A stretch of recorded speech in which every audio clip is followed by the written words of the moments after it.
పైసలు చేసుకోవచ్చు. నీ కొడుకును ఒకసారి తీసుకురమ్మన్నారు. నన్ను రమ్మంటానికి మీ అన్నకి ఎంత ధైర్యం? ఇక మనతో పెట్టుకుంటే పంచాయతీలు గించాయతీలు జాంతానాయి, తాడో పిడో తేల్చేస్తారంతే. ఊళ్ళోకి వచ్చేసాం. కాళ్ళు చేతులు ముఖం కడుకొని కాస్తంత దర్జాగా వెళ్తూ దర్జాలు దేనికి? మనం వెళ్ళేది ఏమైనా పెళ్లి చూపులుగా? అవునరా, మీ మామ కూతురు గంగమ్మ పెళ్లిడికి వచ్చింది. మంచి చెడ్డ మాట్లాడుకుని ముహూర్తాలు ఎట్టుకోవడమే. జమ్ము జమ్మా జమ్ చమ్ముకున్నామా చమ్.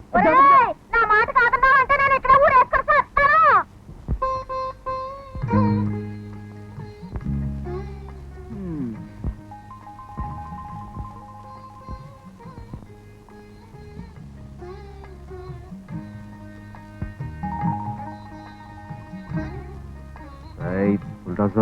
తప్పు స్టడీ అయిపో. ఏంటి అది పీట్ల మీద పెళ్లి కూతురులా అలా సిగ్గుపడిపోతున్నావు? యువతలకు వచ్చి నీ మొగుడికి ఏం కావాలో చూడు. ఆ చిన్నప్పుడు నేను సిగ్గు పెళ్లి మాట ఎత్తేసరికి ఎవరికైనా వచ్చి పడుతుంది. దాని సంగతి అట్టా ఉంచు. నీ కొడుకు చూడు, పెళ్లి మాట ఎత్తగానే ఎట్టా మెలికలు తిరిగిపోతున్నాడు. నిజంగా ఎవరన్నా చూస్తే పెళ్లి కూతురు అది కాదు ఈడేననుకుంటారు. మనకెంది మావా సిగ్గు? మనదంతా జమ్ముకు జమా జమ్ టమ్ముకు టమా టమ్.